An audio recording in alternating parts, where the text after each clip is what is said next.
ஆண்டவராகிய இயேசு கிறிஸ்துவின் இனிதான நாமத்தினாலே இந்த நிகழ்ச்சிக்கு மிகுந்த அன்போடு கூட உங்களை வாழ்த்தி வரவேற்கிறேன். இன்றைய நம்முடைய தியானத்திற்கென்று தெரிந்தெடுக்கப்பட்ட வேத வசனம் 1 நாளாகமங்களின் புஸ்தகம் 29ஆம் அதிகாரம் அதனுடைய 12ஆம் வசனம். ஐஸ்வர்யமும் கனமும் உம்மாலே வருகிறது, தேவரீர் எல்லாவற்றையும் ஆளுகிறவர். உம்முடைய கரத்திலே சத்துவமும் வல்லமையும் உண்டு. எவரையும் மேன்மைப்படுத்தவும் பலப்படுத்தவும் உம்முடைய கரத்தினால் ஆகும். உம்முடைய கரத்திலே சத்துவமும் வல்லமையும் உண்டு. எவரையும் மேன்மைப்படுத்தவும் பலப்படுத்தவும் உம்முடைய கரத்தினால் ஆகும். ஆம், நம்முடைய தேவனுடைய கரம் ஒரு விசேஷித்த கரம். முதலாவது இந்த வசனத்திலே பார்க்கிறோம், ஆண்டவருடைய கரம் அது சத்துவமும் வல்லமையும் நிறைந்த ஒரு கரம். அது மட்டுமல்ல, அப்படிப்பட்ட சத்துவமும் வல்லமையும் நிறைந்த அந்த கரம் எந்த மனிதனையும் மேன்மைப்படுத்தவும் பலப்படுத்தவும் அவருடைய கரம் அதனால் உண்டாகுகிறது. அந்த கரம் அற்புதம் செய்கிறது. இன்றைக்கும் நாம் அநேக காரியங்களிலே கர்த்தருடைய ஆசீர்வாதம் வேண்டும், ஆண்டவருடைய இரக்கம் வேண்டும், ஆண்டவருடைய தயவு வேண்டும், அவருடைய கிருபை வேண்டும் என்றெல்லாம் நாம் எதிர்பார்க்கிறோம், விரும்புகிறோம். தேவாதி தேவனுடைய கரம் என்ன காரியங்களை செய்கிறது என்பதை சுருக்கமாக 2 காரியங்கள் மூலம் நாம் வேதத்தின் அடிப்படையில் தியானித்து ஜெபித்து முடிக்கப் போகிறோம். முதலாவது ஒரு காரியம், உபாகமங்களின் புஸ்தகம் 5ஆம் அதிகாரம் 15ஆம் வசனத்திலே நாம் பார்க்கிறோம். தேவனுடைய கரம் என்ன செய்கிறதா? அடிமைத்தனத்திலிருந்து தம்முடைய வல்லமையுள்ள கரம், ஓங்கிய புயம் மனிதனை விடுவிக்கிறது, தூக்கி எடுக்கிறது. என்ன அடிமைத்தனம்? பாவத்தின் அடிமைத்தனம், அந்தகார இருளின் அடிமைத்தனம். ஆம், மனிதனுடைய வாழ்க்கையில் பாவம் அவனுக்குள் பிரவேசிக்கும் பொழுது மனிதன் அந்த பாவத்திற்கு அடிமையாக்கப்படுகிறான். அதை எப்படியாவது விட்டு வெளியே வர வேண்டும் என்று மனிதன் நினைக்கிறான். ஆனால் அந்த பாவம் அவனை அடிமைப்படுத்தி விடுகிறது. அதிலிருந்து மனிதனால் மீண்டு வெளியே வர முடியவில்லை. அந்த பாவம் மனிதனை எதற்கு நேராய் நடத்துகிறது? அந்தகார இருளுக்கு நேராய் மனிதனை நடத்துகிறது. வேதனையின் மத்தியிலே தவித்து தடுமாறுகிறான். பாவத்தின் அடிமைத்தனத்தின் நிமித்தம் மனிதன் தன்னுடைய பொருளாதாரத்தை இழந்து போகிறான். பொருளாதாரத்திலே மிகவும் பலவீனமாகிறான். அதே போல பாவத்தை செய்தது நிமித்தமாய், பாவத்தில் வீழ்ந்து கிடக்கிறது நிமித்தமாய், அடிமையாய் பாவத்தில் மாட்டிக்கொண்டது நிமித்தமாய் அவருடைய சரீரமும் பலனை இழந்து பலவீனமடைய காரணமாகிறது. இப்படிப்பட்ட பாவ அடிமைத்தனத்திலிருந்து, அந்தகாரத்தின் இருளுக்குள் இருந்து மனிதனை தூக்கி எடுப்பது சர்வ வல்லமையுள்ள தேவனுடைய கரம். அந்த தேவனுடைய கரம் ஓங்கிய புயத்தினாலும் அவர் அந்த அடிமைத்தனத்திலிருந்து மனிதனை தூக்கி எடுக்கிறார், அவனை தூக்கி எடுக்கிறார். சங்கீதங்களின் புஸ்தகம் 98ஆம் அதிகாரம் 1ஆம் வசனத்திலே பார்க்கிறோம், அவருடைய வலது கரமும் அவருடைய பரிசுத்த புயமும் ரட்சிப்பை உண்டாக்கினது. இயேசு கிறிஸ்துவின் வலது கரம், அவருடைய பரிசுத்த புயம் நமக்கு ரட்சிப்பை, மீட்பை கொடுக்கிறது. பாவத்திலிருந்து முதலாவது நம்மை மீட்டெடுக்கிறார். இதற்காக தான் கல்வாரி சிலுவையிலே இயேசு கிறிஸ்து தன்னுடைய கடைசி சொட்டு இரத்தத்தையும் மனுக்குலத்திற்காக சிந்த கொடுத்தார். இயேசு கிறிஸ்துவின் இரத்தம் சகல பாவங்களையும் நீக்கி நம்மை கழுவி பரிசுத்தமாக்குகிறது. தேவாதி தேவன் இன்றைக்கும் தம்முடைய கரத்தினால் நம்மை மேன்மைப்படுத்த விரும்புகிறார். அந்த அந்தகாரத்தின் பிடியிலிருந்து தூக்கி எடுத்து உன்னதமான நிலைக்கு நேராய் நம்மை உயர்த்தி ஆசீர்வதிக்க விரும்புகிறார். நம்மை மேன்மைப்படுத்த விரும்புகிறார். உம்முடைய கரத்திலே சத்துவமும் வல்லமையும் உண்டு. அந்த கரம் எப்பேற்பட்ட மனிதனையும் மேன்மைப்படுத்தவும் பலப்படுத்தவும் உம்முடைய கரத்தினால் கூடும் என்று சொல்லி அந்த பகுதியிலே நாம் பார்க்கிறோம். இரண்டாவதாக யாத்திராகமங்களின் புஸ்தகம் 33 அதிகாரம் 22 மோசேயிடம் ஆண்டவர் சொல்லும் பொழுது சொல்லுகிறார், என் மகிமை கடந்து போகும்போது நான் உன்னை அந்த கன்மலையின் வெடிப்பிலே வைத்து நான் கடந்து போக மட்டும் என் கரத்தினால் உன்னை மூடுவே. காரணம் என்ன தெரியுமா? தேவாதி தேவனுடைய மகிமை அது உன்னதமானது. அதை நம்மால் பார்க்க முடியாது. நம்முடைய கண்களால், மாம்ச கண்களால் அதை நாம் அறிந்து கொள்ள முடியாது. அந்த மகிமையின் பிரசன்னத்தை தாங்க முடியாது. ஆகவே ஆண்டவர் சொல்லுகிறார், மோசே, என் மகிமை கடந்து போகும்போது நான் உன்னை அந்த கன்மலையின் வெடிப்பிலே மறைத்து நான் கடந்து போக மட்டும் என் கரத்தினால் உன்னை மூடுவே.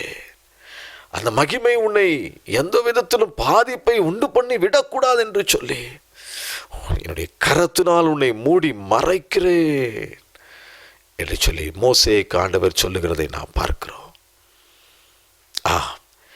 இன்றைக்கும் நமக்கும் அதே காரியத்தை தான் கர்த்தர் செய்கிறார். என் கரத்தினால் என் மகனே, என் மகளே, உன்னை நான் மூடிக்கொள்ளுகிறேன். உன்னை நான் மூடி மறைத்து கொள்ளுகிறேன். நீ என்னுடைய பிள்ளை, என்னுடைய பரிசுத்த இரத்தத்தினால் கழுவி சுத்திகரிக்கப்பட்ட என்னுடைய மகன், என்னுடைய மகள். உனக்கு எந்த ஒரு ஆபத்தும் வந்து விடக்கூடாது, எந்த ஒரு விக்கினமும் வந்து விடக்கூடாது. ஆகவே நான் என் கரத்தினால் உன்னை மூடிக்கொள்ளுகிறேன். இது அவருடைய பிள்ளைகளாகிய நமக்கு ஆண்டவர் கொடுக்கிற ஒரு விசேஷத்த கிருபை. பிரியமானவர்களே, ஏசாயா தீர்க்கதரிசிகளின் புஸ்தகம் 51 அதிகாரம் 16 கடைசி பகுதியிலே நாம் பார்க்கிறோம், என் கரத்தின் நிழலினால் உன்னை மறைக்கிறேன் என்று சொல்லி கர்த்தர் அந்த இடத்துல பேசுகிறார். உனக்கு எந்த ஒரு சேதமும் வராதபடி உன்னை நான் பாதுகாத்துக் கொள்ளுகிறேன். இது எவ்வளவு பெரிய ஆசீர்வாதம், எவ்வளவு பெரிய கிருபை. யாவேஸ் என்ற ஒரு மனிதனை குறித்து பரிசுத்த வேதாகமத்தில் நாம் பார்க்கிறோம். 1 நாளாகமங்களின் புஸ்தகம் 4 அதிகாரம் அதனுடைய 10 யாவேஸ் தேவனை நோக்கி ஏறெடுக்கிற ஒரு ஜெபம். அவர் என்ன சொல்லுகிறார்? தேவரீர் என்னை ஆசீர்வதித்து என் எல்லையை பெரிதாக்கி உமது கரம் என் மீது இருந்து, என்னோடு இருந்து தீங்கு என்னை துக்கப்படுத்தாதபடிக்கு அதற்கு என்னை விலக்கி காத்தருளும் என்று வேண்டிக் கொண்டார். வேதம் சொல்லுகிறது, அவன் தேவனிடத்தில் என்னத்தை கேட்டாரோ அதை தேவன் அருளினார். யாபேசினுடைய ஜெபம் விசேஷமானது, வித்தியாசமானது. ஆண்டவரே, என்னை ஆசீர்வதிங்கப்பா, என்னுடைய எல்லையெல்லாம் பெரிதாக்கிருங்க, அதோடு கூட உமது கரம் என் மீது இருந்து, என்னோடு இருந்து தீங்கு என்னை துக்கப்படுத்தாதபடிக்கு அதற்கு என்னை விலக்கி காத்தருளும் என்று சொல்லி யாபேஸ் ஜெபம் செய்தான். இன்றைக்கு நம்முடைய வாழ்க்கையிலும் பலவிதமான சூழ்நிலைகளுக்கு மத்தியில் நாம் ஓடிக்கொண்டிருக்கிறோம். சில நேரங்களிலே எதிர்காலத்தை குறித்த ஒரு கலக்கம், நமக்கு நேராக இருக்கிற சூழ்நிலைகளை குறித்த ஒரு பாரம், ஒரு கவலை. இதை நான் எப்படி சமாளிக்கப் போகிறேன், இந்த பிரச்சனையை நான் எப்படி மேற்கொள்ளப் போகிறேன் என்றெல்லாம் பலவிதமான இருதயத்தில் வேதனை, இருதயத்தில் ஒருவித பயம், அங்கலாய்ப்பு. யாபேஸ் ஜெபம் பண்ணுகிறார், ஆண்டவரே உமது கரம் என்னோடு இருந்து தீங்கு என்னை துக்கப்படுத்தாதபடிக்கு அதற்கு விலக்கி என்னை காத்திரணும். உமது கரம் என்னோடு இருந்து தீங்கு என்னை துக்கப்படுத்தாதபடிக்கு அதற்கு விலக்கி என்னை காத்திரலும் என்று சொல்லி யாபேஸ் வேண்டிக் கொண்டார். தேவன் அவனுடைய சத்தத்திற்கு செவி கொடுத்தார். தேவன் அவருடைய விண்ணப்பத்திற்கு பதில் கொடுத்தார். இன்றைக்கும் யாபேசை போல நம்முடைய ஜெபம் இருக்கும் என்று சொன்னால், தேவ கரம் நம்மோடு இருந்து தீங்கு நம்மை துக்கப்படுத்தாதபடிக்கு அதற்கு நம்மை விலக்கி காத்து கொள்ளும் பிரியமானவர்களே. காரணம், அவருடைய கரத்திலே சத்துவம் வல்லமையும் உண்டு. அந்த கரம் எவரையும் மேன்மைப்படுத்தும், பலப்படுத்தும். ஆகவே இன்றைக்கு நம்முடைய சோர்வுகளை எல்லாவற்றையும் நம்மை விட்டு எடுத்து போட்டு தேவனுடைய கரம் நமக்கு இருக்கிறது என்பதை நினைத்து சந்தோஷமாய் ஆண்டவருக்கு நன்றிகளை ஏறெடுத்து கொண்டே இருப்போம். அவருடைய கரம் பராக்கிரமம் செய்கிற கரம், அவருடைய கரம் வல்லமையுள்ள கரம், நம்மை உயர்த்துகிற கரம், நம்மை பலப்படுத்துகிற கரம். நாம் பலவீனர்களாக இருக்கிறோம், ஆனால் தேவ கரம் நம்மோடு இருக்கிற வரைக்கும் நாம் பலவான்கள். ஹல்லேலூயா! இந்த கிருபையை கர்த்தர் நமக்கு கொடுத்திருக்கிறார்.